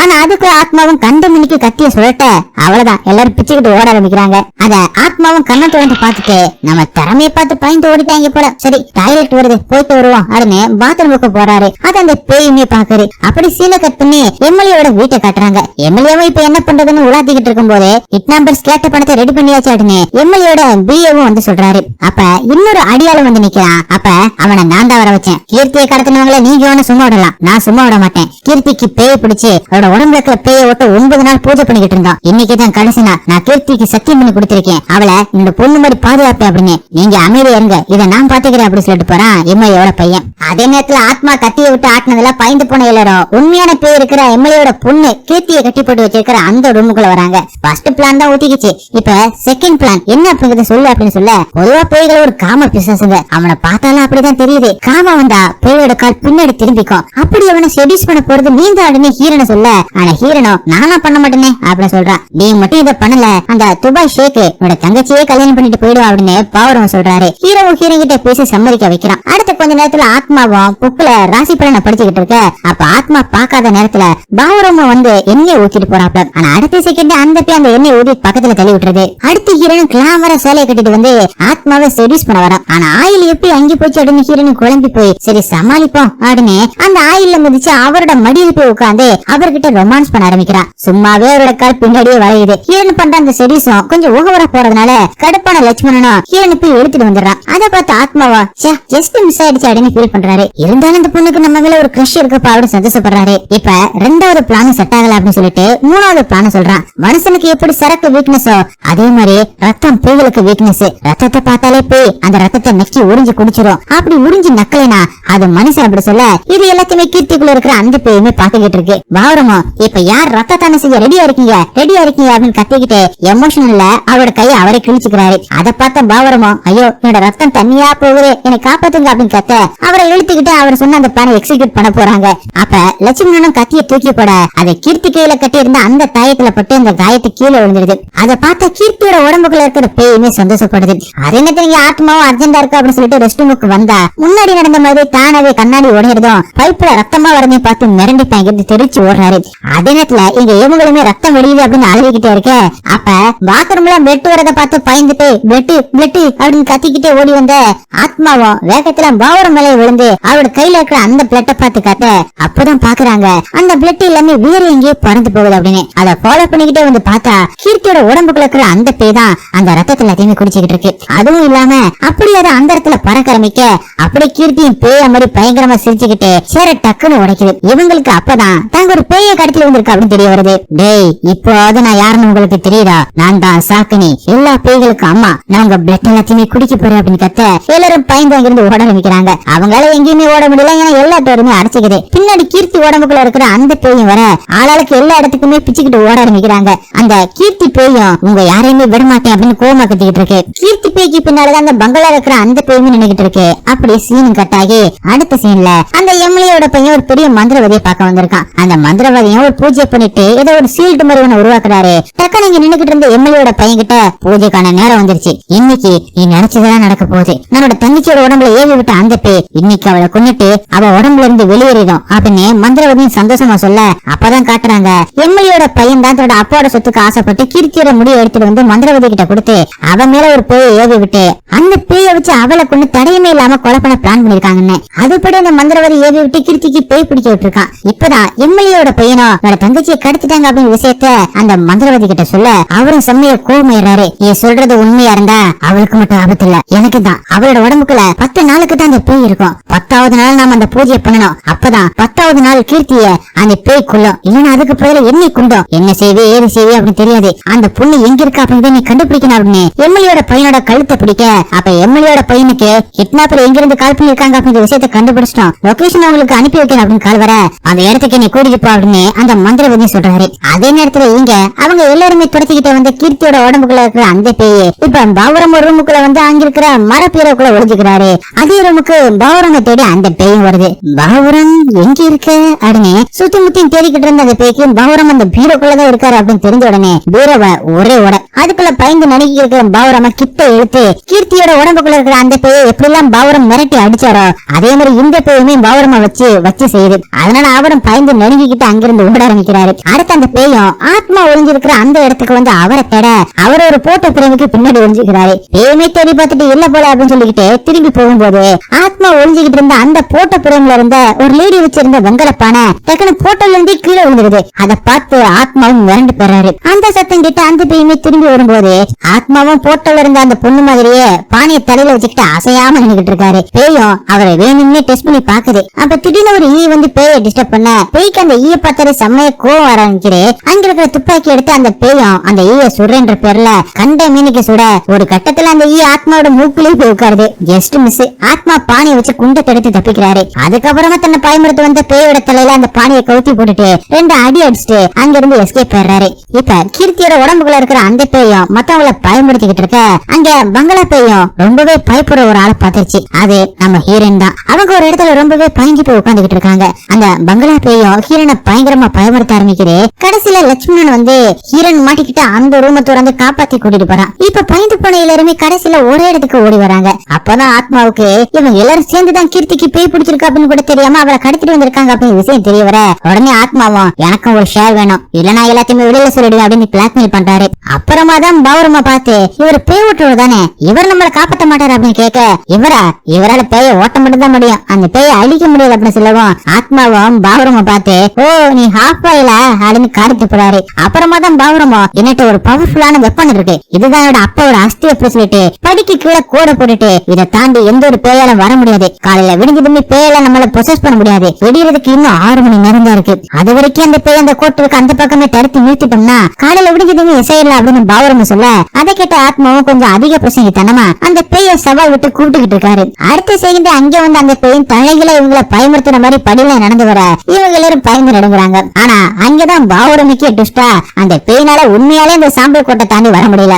அதை பார்த்த உடனே பாவரமும் மத்தவங்களும் பயங்கரமா சிரிச்சுக்கிட்டு இப்பவா அப்படின்னு அந்த சாம்பலை தூவுறாங்க.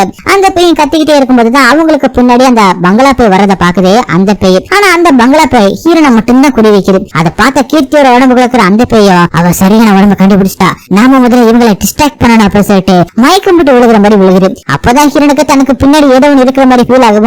மெதுவா திரும்புறாங்க. அதுக்குள்ள அந்த பேய் ஹீரோன் அப்படியே பிடிச்சிக்குது, பொசஸ் பண்ணிடுது. இப்ப மயங்கி கீழே விழுந்த கீர்த்தியோட உடம்புல இருக்கிற அந்த பேயை இப்ப படுக்க வச்சிருக்காங்க. அதை பார்த்துட்டு பாவரமோ இப்ப இந்த பேய் இங்க எங்கேயோ தான் சுத்திக்கிட்டு இருக்கு, கீர்த்தி மட்டும் முழிச்சுக்கிட்டா உடனே இந்த பேய் கனெக்ட் ஆயிடும், இவளோட உடம்புக்குள்ள போயிடும். அதனால என்கிட்ட இன்னொரு ஐடியா இருக்கு, என்கிட்ட சக்தி வாய்ந்த ஈவில் போன் இருக்கு, இந்த போனை வச்சு கீர்த்திய பாஸ்ட மறக்க வச்சு அவளுக்கு ஒரு புது லைஃப் கொடுக்க போற அப்படின்னு சொல்லிட்டு அந்த ஈவில் போன கீர்த்தியோட மூக்கு கிட்ட வச்சு இத மோந்து போற அப்படின்னு சொல்லுவோம். அப்படி அந்த பேய மெதுவா மோந்து பாத்துக்கிட்டே எந்திரிக்குது. இதை எதிர்பார்க்காத பாவரமோ என்ன உண்மையிலே நடக்குது, அப்ப நம்ம ஈவில் போனுக்கு அவ்வளவு சக்தி ஆடுன்னு ஆச்சரியப்படுறாரு, கொஞ்சம் பயப்பட ஆரம்பிக்கிறாரு. அதுக்கப்புறம் அங்க இருக்கிற ஒவ்வொருக்கும் ஒரு கேரக்டரை கொடுத்துட்டு கீர்த்தி இனிமே உன்னோட பேர் அடந்திரி அப்படின்னு எல்லாரோட கேரக்டரை வச்சு ஒரு கதையை சொல்லி முடிக்கிறாரு. அதுக்கப்புறம் சூரியனுக்கு வந்த மாதிரி அந்த பேயுமே கண்ணம் முழிச்சு அந்த கதைக்கு ஏத்தாப்புல அதுவுமே நடிக்க ஆரம்பிக்குது. அதை பார்த்த பாவரமும் அப்பாடா உண்மையிலே ஒர்க் ஆயிடுச்சுடா அப்படின்னு நினைக்கிறாரு. அதுக்கப்புறம் ஹீரோனை அந்த அருந்ததிக்கு வேலைக்காரியாக நியமிச்சிருப்பாங்க. அதனால ஹீரோன் கிட்ட இப்ப அருந்ததி தூங்குவீமா அப்படின்னு சொல்லவும் ஹீரோன் தான் அந்த பங்களா போய் பொசஸ் பண்ணிருக்கல. அதுவும் இப்ப கீர்த்தியோட போகும்போது அவங்களை நிறுத்தின ஆத்மாவும் அந்த கீர்த்தி உடம்புல இருக்கிற அந்த பேய்க்கு தான் ஈன ஆகாதுல, அதனால ஒரு ஈய புடிச்சிட்டு முன்னாடி விட அதுக்கு அந்த பேய் எந்த ஒரு ரியாக்ஷன் பண்ணாம இருக்கவும் அப்பாடா பேய் போயிடுச்சு அப்படின்னு ஆத்மாவும் நம்ப ஆரம்பிக்கிறாரு. அதே நேரத்துல இவங்களை தேடிட்டு வந்து இருக்கிற அந்த மந்திரவாத குரூப்பையும் எம்எல்ஏட பையனோட கேங்கையும் காட்டுறாங்க. இந்த பேய் இருக்கிற அந்த இடத்தை கண்டுபிடிக்கிறதுக்காக ஒரு விளக்குல எண்ணெயை ஊத்தி அதுல ஏதாவது அசைவு தெரியுதா அப்படின்னு பாத்துக்கிட்டே வராங்க. அப்படி இங்க ஆத்மாவும் ஹீரோனோட நினைப்பாவே தூங்கிக்கிட்டு இருக்காரு. அவளை எப்படியாவது ஒய்ஃபாக்கிக்கணும் அப்படின்ற ஆசை அவருக்கு இருக்கு. அப்பதான் பாபுரம் வச்சிருக்கிற அந்த ஈவில் போனை பாக்குறாரு. அந்த ஈவில் போனை வச்சு கீர்த்தியை வசியம் பண்ணாருல, அதே மாதிரி சீதாவை நம்ம வசியம் பண்ணலாம் அப்படின்னு நினைச்சுக்கிட்டு அந்த ஈவில் போனை எடுத்துக்கிட்டு அவங்க 2 பேரும் தங்கி இருக்கிற அந்த இடத்துக்கு போறாரு. அங்க ஹீரோனோட உடம்ப பொசஸ் பண்ண அந்த பங்களா பேயும் புது உடம்பு கிடைச்சிருச்சு அப்படின்னு ரொம்பவே சந்தோஷப்பட்டுக்கிட்டு இருக்க. அதை பார்த்து கீர்த்தியோட உடம்புல இருக்கிற அந்த பேயும் இங்க இருக்கிற எல்லாருமே நம்ம போன் பண்ணிட்டு அதுக்கப்புறமா அவங்கள வச்சு செஞ்சு அதுக்கப்புறம் கொள்ளலாம் அப்படின்னு சொல்லுது. அதுக்கேத்தாப்புல அந்த ஈவில் போனை தூக்கிக்கிட்டு நம்ம ஆத்மாவும் உள்ள வந்து சேர இவங்க 2 பேரும் அவர் போக்குலயே போயிட்டு அவர்கிட்ட ஃபன் பண்ணிக்கிட்டு அதுக்கப்புறம் வச்சு செய்ய ஆரம்பிக்கிறாங்க. வெளுத்து கட்ட ஆரம்பிக்கிறாங்க. ஆத்மாவும் செம்மையை அடி வாங்கி பணியெல்லாம் கிழிஞ்சு போயிட்டு நடக்க கூட முடியாம வெளியில வர அதே நேரத்துல பாவரமும் அங்கே வராரு. அவர் வந்த கோலத்தை பார்த்துட்டு என்ன ஏதுன்னு விசாரிக்க தான் பெற்ற இன்பத்தை இவரும் பெறணும் அப்படின்னு சொல்லிட்டு உள்ள 2 பேர் இருக்காங்க. 2 பேரும் நல்லா கவனிச்சாங்க அப்படின்னு சொல்ல அவருக்கு ஆசை அவருமே உள்ள போயிட்டு சமத்தியா வாங்கிட்டு வராரு. வெளியில வந்ததுக்கு அப்புறம் ஆத்மா கிட்ட யோ ஏயா முன்னாடியே சொல்லிருக்கலாமே அப்படின்னு சொல்ல அதே நேரத்துல கால் அந்த இடத்தை கண்டுபிடிச்ச அவங்களும் அந்த மந்திர எண்ணெயில ஏதாவது அசைவு தெரியுதா அப்படின்னு பாத்துக்கிட்டு அங்க இருக்கிற காட்டு வழியே உள்ள வர ஆரம்பிக்கிறாங்க.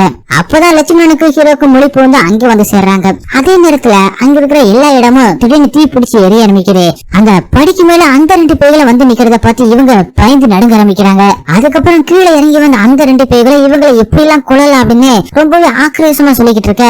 அப்பதான் அந்த பங்களா பேய்க்கு நாட்டியம் அப்படின்னா ரொம்பவே பிடிக்கும் அப்படின்னும் தான் நடனம் ஆடணும் அப்படின்னு ஆசைப்பட்டதாவும் அதுக்கு முன்னாடி தன்னை கொண்டுட்டதாவும் தன்னோட ஆசை இன்னும் நிறைவேறல அப்படின்னு சொல்றான். இதுக்காக தானே அந்த உடம்பு நீங்க பொசஸ் பண்ண, உன்னோட ஆசை இப்ப நிறைவேற அப்படின்னு சொல்லிட்டு கிரித்தோட உடம்புக்குள்ள இருக்கிற அந்த பேயும் அந்த பங்களா பேயும் நாட்டியம் ஆட சொல்லிட்டு இவங்க எல்லாருமே உட்கார வச்சு பாக்க வைக்குது. ஆனா அந்த பங்களா பேய்க்கு சுத்தமா நாட்டியமே ஆட தெரியல. அது போக்குல ஏதோ ஒண்ணு ஆடிக்கிட்டு இருக்கு. அதை பார்க்க முடியாம இவங்களும் கதற ஆரம்பிக்கிறாங்க. அப்படியே ஒரு பாட்டுமே போக ஆரம்பிக்குது. அந்த பாட்டு முடிகிற அந்த நேரத்துல அந்த பங்களாவோட கதவை யார தட்டுற மாதிரி இருக்கவும் இவங்களும் நைசா அந்த பேய்களுக்கு தெரியாம அங்கே போய் அந்த கதவை திட்டு இவங்களை காப்பாத்துங்க அப்படின்னு கத்திட்டு இருக்காங்க. ஆனா கதவை திறந்தா வெளியில் நிக்கிறது பக்கா கேங்குறான். இவங்க அந்த ரவுடியோட காரை திருடிட்டு வந்திருப்பாங்கல்ல, அந்த கார்ல ஜிபிஎஸ் இருக்கும். அதை ட்ராக் பண்ணி தான் இங்க சேர்ந்திருக்காங்க.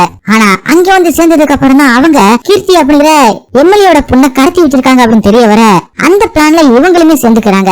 என்னடா கடத்தி வச்சுட்டு பேரம் பேசிருக்கீங்க, வெறும் 4 கோடிக்கு, இது எம்எல்ஏட பொண்ணு, இன்னும் நிறைய கேட்க வேண்டாமா அப்படின்னு சொல்லிட்டு அந்த எம்எல்ஏக்கு போன பண்ணுங்க, இப்ப நான் பேரம் பேசுறேன் பாரு அப்படின்னு சொல்லிட்டு அந்த எம்எல்ஏக்கு கால் பண்ணி எங்களுக்கு 4 கோடி எல்லாம் வேணாம், இப்ப 20 கோடி வேணும் அப்படின்னு சொல்ல அதுக்கு எம்எல்ஏவும் சரி நான் 20 கோடி தந்துடுறேன், என் பொண்ணு அனுப்பிடு, அந்த முட்டா பசங்க தான் நான் சொல்றதை கேட்கல, நீங்களாவது கேளுங்க அப்படின்னு சொல்ல முதல்ல நான் சொல்றதை கேளு அப்படின்னு இவருமே சொல்றாரு. ஏ புக்கா நான் சொல்றத முதல்ல கேளு அப்படின்னு எம்எல்ஏ சொல்லிக்கிட்டு இருக்க, முதல்ல காசு அப்புறமா தான் பேச்சுன்னு சொல்லிட்டு அந்த பொக்காவோட கேங் லீடரும் காலை கட் பண்ணிடுறாப்ல.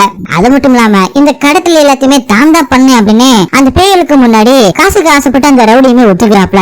இதுதான் சாக்கு அப்படின்னு சொல்லிட்டு அவங்களுமே இவர்தான் கடத்தினது அப்படின்னு, இதுக்கு எங்களுக்கு எந்த ஒரு சம்மந்தம் இல்ல அப்படின்னு அவங்களுமே சொல்றாங்க. அதோட சும்மா இருக்காம அந்த ரவுடியும் இதுக்கு முன்னாடி நான் நிறைய கடத்தல் பண்ணிருக்கேன் அப்படின்னு வாய விட, கடத்தல் அப்படிங்கிற பேரை கட்டாலே பிடிக்காத அந்த பங்களா பேயும் கீர்த்தி உடம்புக்குள்ள இருக்கிற அந்த பேய் கூட சேர்ந்துகிட்டு அவரை போட்டு பொழந்து எடுக்குது. அதை பார்த்த உடனே அவரோட கேங் இருக்கிற ஆளுகளை பிச்சுக்கிட்டு ஓட ஆரம்பிக்கிறாங்க. அப்புறமா அந்த ரவுடிக்கு இந்த 2 பேரையுமே பேய்கள் பொசஸ் பண்ணிருக்க அப்படின்னு விஷயம் தெரிய வருது. அப்பதான் அந்த பங்களா பேய் இதுக்காக கடத்தல் பண்றவங்களை இப்படி வச்சு செய்து இப்படி கொலை பண்ணுது அப்படிங்கிற விஷயத்த காட்டுறாங்க. 1940 சுதந்திர போராட்டம் நடந்துகிட்டு இருந்த டைம்ல இந்த பங்களாவோட பேயா இருக்குல்ல, இந்த பொண்ணோட அப்பா தான் ஒரு விடுதலை போராட்டத்தை தலைமை தாங்கி நடத்தி இருந்திருக்காரு. அந்த போராட்டம் பிடிக்காத ஒரு ஆங்கிலேய அரசு அதிகாரி அந்த போராட்டத்தை நிறுத்துறதுக்காக இந்த பொண்ணை கடத்தி வச்சு போராட்டத்தை நடக்க விடாம இந்த பொண்ணோட அப்பா இந்த பொண்ணை தேடிக்கிட்டே இருக்கணும் அப்படிங்கிறதுக்காக வெளியில விடாம வச்சிருந்திருக்காரு. இந்த விஷயம் அந்த பொண்ணோட அப்பாவுக்கு தெரிய வந்து இந்த போராட்டத்தை நான் கைவிடுறேன் அப்படின்னு சொல்லியிருக்காரு. இந்த விஷயம் அந்த ஆங்கிலேய அதிகாரிக்கு தெரிய வருது. ஆனா இருந்தாலும் அந்த கொடூரமான ஆங்கிலேய அரசு அதிகாரி தங்களை எதிர்த்து போராடினவங்களை மட்டம் தட்டி வைக்கிறதுக்காக இந்த பொண்ணு அந்த அப்பா எப்பவுமே தேடிக்கிட்டே இருக்கட்டும் அப்படின்ட்டு இந்த பொண்ணு சுட்டு கொலை பண்ணிருக்காரு. கடைசி வரை தன்னோட அப்பாவை பார்க்க முடியாத அந்த வேதனையிலேயே இந்த பொண்ணுமே இறந்து போயிருக்கா. அந்த பொண்ணு இறந்த அடுத்த செகண்டே பேயா மாதிரி அந்த ஆங்கிலேய அதிகாரி அங்கிருந்து வெளியில போன அடுத்த செகண்டே கொடிக்கம்பத்தை மேல இருந்து பறக்க விட்டு அவரை குத்தி வெட்டி அதே இடத்துல சாகடிச்சிருக்கா. அந்த அளவுக்கு கொடூரமான ஒரு கொடூர ஆவியா மாறி இருக்கா. அதுக்கப்புறம் கடத்தல் அப்படின்னு சொல்லிட்டு வர யாருமே இவன் உயிரோட விட்டதில்ல. அதே கோவத்துல இப்ப இவங்க எல்லாருமே கொல்ல ட்ரை பண்ணும்போது அதே நேரத்துல அங்க இந்த மந்திரவாதியும் எம்எல்ஏவோட பையனுமே வந்துடுறாங்க. ஆனா அவரு சாக்கினி அப்படின்னு சொல்லப்படுற கீர்த்தியோட உடம்புக்குள்ள இருக்கிற அந்த பேயை தேடிதான் வந்திருக்காரு. அந்த பேய் இவரால் ஈஸியா கட்டுப்படுத்த முடியுது. அந்த பேய் இவருக்கு அடி பண்ணிடுது. கீர்த்தியோட உடம்புக்குள்ள இருக்கிற அந்த பேய் கஷ்டப்படுறத பார்க்க முடியாம பங்களா பேயும் அந்த மந்திரவாதி தாக்க ட்ரை பண்ணுது. ஆனா அந்த மந்திரவாதி 2 பேருமே ஒரே இடத்துல வச்சு அவங்கள சுத்தி வட்டத்தை போட்டுட்டு ஒரு யாகத்தை பண்ண ஆரம்பிக்கிறாரு. அந்த யாகத்தை பண்ண கீர்த்தியோட உடம்புக்குள்ள இருக்கிற அந்த பேய் ரொம்பவே கஷ்டப்படுது. கொஞ்சம் கொஞ்சமா அழியிற நிலைமைக்கு போகுது. அந்த 2 பேய்களுமே எந்த ஒரு தப்பும் பண்ணல. அதனால பாவரம் ஹீரோ ஆத்மா அப்படின்னு எல்லாருமே அதுக்காக இறக்கப்பட்டு அப்பதான் பாவரம் சொல்றாப்ல அந்த பொம்மை மட்டும் அழிஞ்சிருச்சுன்னா அந்த பேய் ரிலீஸ் ஆயிடும் அப்படி சொல்ல இவங்களுமே இந்த பொம்மையை எடுக்க ட்ரை பண்றாங்க. ஆனா எம்எல்ஏட ஆட்கள் அவங்கள தடுத்துடுறாங்க. ஒரு கட்டத்துல எப்படி ஹீரோவா அந்த பொம்மையை எடுத்து தூக்கி எறிய அது அப்படியே ஹீரோனோட உடம்புக்குள்ள இருக்கிற அந்த பங்களா பேய்க்குள்ள போயிடுது. அதனால ஹீரோனோட உடம்புக்குள்ள இருக்கிற அந்த பேய் வெளியே வந்து அப்படியே கீர்த்தியோட உடம்புக்குள்ள போக இப்ப ஒரே உடம்புக்குள்ள 2 பேய்கள் இருக்கு. இதனால அந்த மந்திரவாதியால பங்களா பேயை தாண்டி கீர்த்தியோட உடம்புக்குள்ள இருக்கிற அந்த சாக்கினி அப்படிங்கிற அந்த பேயை தொட முடியல.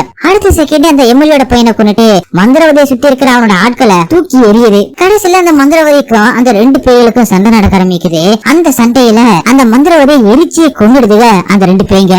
இதுக்கப்புறம் கீர்த்தியோட உடம்புக்குள்ள இருக்கிற அந்த பேயும் வெளியில வந்து அப்படியே மறைஞ்சு போயிடுது. இந்த விஷயம் தெரிய வந்த எம்எல்ஏவும் ஃபர்ஸ்ட் ஷாக் ஆனாலும் அதுக்கப்புறம் உண்மையை புரிஞ்சுக்கிட்டு கடைசியில தன்னோட பொண்ணை தன்னோட மருமகன் ஹீரோவுக்கு கல்யாணம் பண்ணி வைக்கிறாரு. அது மட்டும் இல்லாம தன்னோட பொண்ணை காப்பாத்தின எல்லாரையுமே செட்டில் பண்ணிமே வர்றாரு. அதுக்கப்புறம் ஆத்மாவும் பொண்ணு பார்க்க போயிட்டு அந்த பொண்ணு பிடிச்சு போயிட்டு கல்யாணம் வரைக்குமே போயிடுது. இன்னைக்குதான் கல்யாணம். அந்த கல்யாணத்துக்காக கீர்த்தியும் ஹீரோனுமே வந்திருக்காங்க.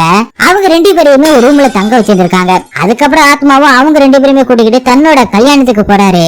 அதுக்கப்புறம் தான் இங்க வேலை செய்யறவன் அந்த ரூமை பூட்டிக்கிட்டு இருக்கான். அப்ப அந்த ஹோட்டலோட முதலாளி இங்க வந்து இந்த ரூமை உன்னை திறக்க சொன்னது அப்படின்னு கேட்க பக்கத்து ரூம்ல வாட்டர் ப்ராப்ளம் அப்படின்னு சொல்லிட்டு இந்த ரூமை திறக்க சொன்னாங்க. அதான் நான் திறந்து கொடுத்து இப்பதான் தங்கிட்டு போறாங்க அப்படின்னு சொல்ல ஏய் தப்பு பண்ணிட்டியடா. இந்த ரூம்ல ரஞ்சனா காஞ்சனா அப்படின்னு சொல்லிட்டு 2 பேர் தூக்கு மட்டும் இறந்து போயிட்டாங்க. அதுல இருந்து அந்த பேய்க இந்த ரூம்ல தங்குற பொண்ணுகளை பொசஸ் பண்ணுதுங்க. அதுக்கப்புறம் கல்யாணத்துக்கு போயிட்டு அங்க இருக்கிற பொண்ணையும் மாப்பிளையுமே கொலை பண்ணிடுவாங்க அப்படின்னு பயந்துகிட்டு அவரும் சொல்ல அப்பதான் ஆத்மா கூட வந்துட்டு இருக்கிற கீர்த்தியோட உடம்புலையும் ஹீரோனோட உடம்புலையும் அந்த ரஞ்சனா காஞ்சனா அப்படிங்கிற பேய பூந்துருச்சு அப்படிங்கறத காட்டுறாங்க. ஆனா அது தெரியாத ஆத்மாவும் தன்னோட கல்யாணத்துக்கு சந்தோஷமா போறத காட்டி அப்படி அந்த படத்தை முடிக்கிறாங்க. நல்லா தான் இருந்துச்சு. ஒரு வாட்டி பார்க்கலாம். ஃபர்ஸ்ட் ஆஃப் காமெடியாக இருக்குது. செகண்ட் ஆஃப் ஃபுல்லாக போராக தான் போகுது. எல்லாம் நல்லா பண்ணியிருக்காங்க. நல்லா தான் இருக்காங்க. நல்லா ஒரு வாட்டி பார்க்கலாம். லைட்டாக தான் பயம். அவ்வளோவா பயம்லாம் இல்லை. லைட்டாக ஒரு அளவு இருக்குது. நல்லா தான் இருக்குது. சதீஷ் காமெடினா okay bro. Sathish comedy okay. நல்லா ஃபர்ஸ்ட் ஆஃப் நல்லா இருந்துச்சு ப்ரோ. செகண்ட் ஆஃப் அவ்வளோ பெருசாக காமெடி கொண்டு போகல. First half full and full காமெடியாக தான் இருந்துச்சு ப்ரோ. நல்லா நடிச்சிருக்காங்க ப்ரோ. நல்லா இருந்துச்சு. பட் அவங்க செகண்ட் ஹாஃபில் தான் அவங்கள ரிவீல் பண்ணுற மாதிரி அவங்க வரது எல்லாமே நல்லா இருந்துச்சு. நடுவில் கொஞ்சம் இழுக்கிற மாதிரி போச்சு. மற்றபடி நல்லா இருந்துச்சு ப்ரோ. கடைசி ஃபைட் சீன்லாம் இருக்குது. ஸோ அவங்க ஃபைட் சீன் பண்ணியிருந்தாங்க. சம்திங் நல்லா இருந்துச்சு. டிஃப்ரெண்ட்டாக பண்ணியிருக்காங்க. நல்லா இருந்துச்சு. அவ்வளோ பெருசாக இல்லை. ஓகே நல்லா இருந்துச்சு. ஒரு தான் பார்க்கலாம் ப்ரோ. ப்ரோ ஜென்ரலாகவே படம் சொன்னாங்க இது மாதிரி படம் ரிலீஸ் ஆகுன்னு. சரி என்னதான் ஓகே சம்திங் காமெடி இருக்குது இதுவும் இருக்குங்க மாதிரி இருந்துச்சு. ஓகே ப்ரோ நல்லா இருந்துச்சு. நல்லா பண்ண அவங்க கேட்டவங்க நல்லா நீட்டாக பண்ணியிருந்தாங்க ப்ரோ. ஒரு தான் பார்க்கலாம் ப்ரோ. நல்லா அவங்க காமெடிக்காக ஒரு தான் பார்க்கலாம். நெக்ஸ்ட் டைம் வந்து அதில் ரிவீல் ஆகிருந்தது. நெக்ஸ்ட் டைம் பார்க்குற அளவுக்கு அவர் இல்லை. ஃபஸ்ட் டைம் ஒரு டைம் அவர் வந்த ஒரு சீனா அந்த மாசாக காமிச்சிட்டாங்க ப்ரோ. மாசாக இருந்துச்சு ப்ரோ. அவர் வந்து பாடலாம் ப்ரோ. வந்தால் ஒன்ஸ் அப்படி காமெடியாக என்ஜாய் பண்ணிட்டு போகலாம் ப்ரோ. பார்த்து படம் சூப்பராக இருந்துச்சு. நல்லா இருக்கு. என்ன படம் பார்த்தேன்னா சன்னிலியன் படம். சீன் பார்த்தீங்கன்னா என்னன்னா சன்னிலியன் அவங்க அப்பாவுக்கு கொண்டுறாங்க. எதுக்காகனா அவங்க வந்து லைக் அவர் அப்பா வந்து நிறைய காமம் ஸோ அந்த மாதிரி இருக்காரு.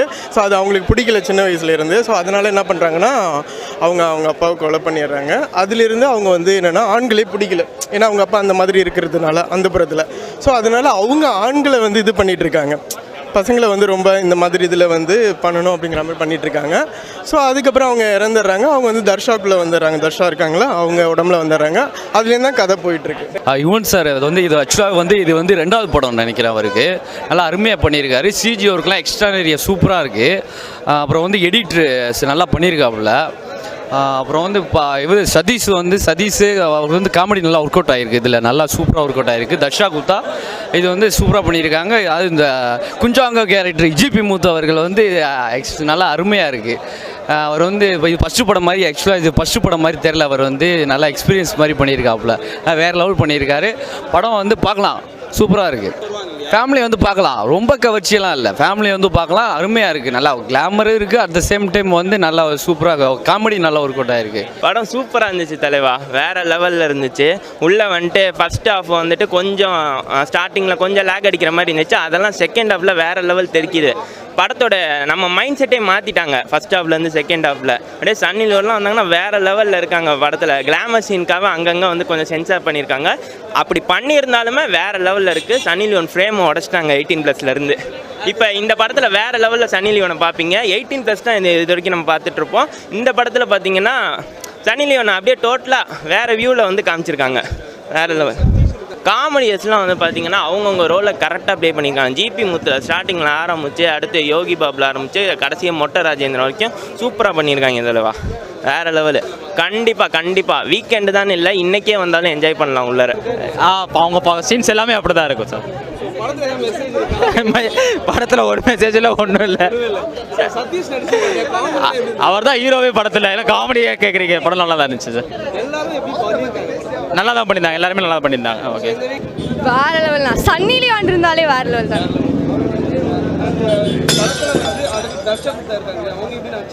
சூப்பராக நடிச்சிருக்காங்க, செம்மையா. அப்படிலாம் இல்லை, நான் ஃபேமிலியோட பார்க்கலாம். நல்ல படம், சூப்பராக. தேங்க்யூ. நீங்கள் தானே பார்த்துட்டு சொல்லணும், நீங்கள் தான் பார்த்துட்டு சொல்லணும். நான் சீரியஸாக சூப்பராக இருந்துச்சு. நான் செம்ம படம், அதான் அவர்கிட்டே சொன்னேன். ஹாரர் காமெடி வந்து இருக்கலே சூப்பராக இருந்துச்சு. ஹாரர் காமெடின்ற ஜானரை கரெக்டாக செட் ஆகிருக்கு. செகண்ட் ஹாஃப் அந்த ஃப்ளாஷ்பேக் சீன் தான் சூப்பராக இருந்துச்சுன்னா. மியூசிக் 2 பாட்டு வந்து சான்ஸே இல்லை. செகண்ட் ஹாஃபில் இருக்க 2 பாட்டுமே அதே மாதிரி. அந்த சன்னி லியோன் வந்து ஒரு ஃபைட் சீனில் நடந்து வருவாங்க, ஸ்னீக் பிக் கூட ரிலீஸ் பண்ணியிருந்தாங்கன்னு நினைக்கிறேன். அது நடந்து வருவாங்க, அந்த சீனு வேறு லெவல். ஆக்சுவலி அந்த மியூசிக்கும் சரி, அவங்க அந்த வாக் பண்ணுற அந்த எலகன்ஸும் சரி, சான்ஸே இல்லை. அந்த ஆக்சுவலி அந்த டுமாங்கா பாட்டு லாஸ்ட்டில் யாரும் மிஸ் பண்ணுறாதீங்க, படம் முடிஞ்சு நேஞ்சு போயிடாதீங்க. அந்த டுமாங்கா சாங்கை பார்த்துட்டு போங்க. ஒரு ரிக்வஸ்ட் என்னன்னா, அந்த டுமாங்கா பாட்டை பெரிய ஸ்க்ரீனில் போடலாம், சைடில் பேர்லாம் போயிட்டுருக்கு, அதெல்லாம் வேணாம். பெரிய ஸ்க்ரீனில் ஃபுல் ஸ்க்ரீனில் அந்த பாட்டை பாடணும். நான் அதெல்லாம் கிடையாது. நீங்கள் அதெல்லாம் எக்ஸ்பெக்ட் பண்ணிட்டே போகக்கூடாது. இது வந்து யூஏ சர்டிஃபைடு தான். ஸோ எல்லாருமே ஆக்சுவலி வந்து எல்லாருமே அதை என்ஜாய் பண்ணி நிறைய சர்க்காஸ்டிக்காக இருக்குது, நீங்கள் பார்த்துக்கலாம். சர்க்காஸ்டிக்காக இருக்கனால நீங்கள் பார்க்கலாம். கண்டிப்பாக ஆமாண்ணா. பட் ஆனால் எல்லாருக்கும் சின்ன ரூல்ஸ் தான் இருக்குது. சதீஷ் ரமேஷ் வந்து ஃபுல்லாக வராங்க, படம் ஃபுல்லாக வராங்க. தர்ஷா மேம் அவங்களும் சூப்பராக பண்ணியிருக்காங்க. பட் சதீஷ், ரமேஷ், சன்னி லியோன் இவங்க 3 பேர் தான் மெயின் கேரக்டர்ஸாக வராங்கண்ணா. எல்லாருமே சின்ன பார்ட் பண்ணியிருக்காங்க. But nice, good. Yogi Babu second ஹாஃபில் தானே வராரு, அந்த ஃப்ளாஷ்பேக்கில் தான் வராரு. அவர் ஒரு மாதிரி ஒரு காமெடி அண்ட் ப்ளஸ் ஒரு வில்லன்ஸ் ஒரு ஷேட்ஸில் வராரு. அதை பார்த்தீங்கன்னா ஒரு காமெடி வில்லனாக தான் இருக்கார் அவர். ஸோ அவரும் நல்ல ரோல். அவர் பற்றி தெரியும்ல, டக்குன்னு ஏதாவது ஒன்று போட்டு விட்டுருவார்ல காமெடி, அதனால் அந்த மாதிரி இருக்காருண்ணா. கண்டிப்பாக நான் ஃப்ரெண்ட்ஸோட வரலாம், நீங்கள் வந்து ஃபேமிலியோடய வரலாம்ண்ணா. கண்டிப்பாக அதெல்லாம் பிரச்சனை இல்லை. நீங்கள் ஃபஸ்ட்டே கேட்டீங்க கவர்ச்சி, அதெல்லாம் கிடையாதுண்ணா. டீசென்ட். செகண்ட் ஹாஃப் வந்து ரொம்ப நல்லாவே பண்ணியிருக்காங்க. காமெடி நிறைய இடத்துல சர்க்காஸ்டிக்காக இருக்குது. ஏன்னா வந்து ரொம்ப ஏஜ் கம்மியாக இருக்கவங்களுக்கு புரியாது, மேலே இருக்கவங்களுக்கு சர்க்காஸ்டிக்காக புரியும், அவ்வளோதான்.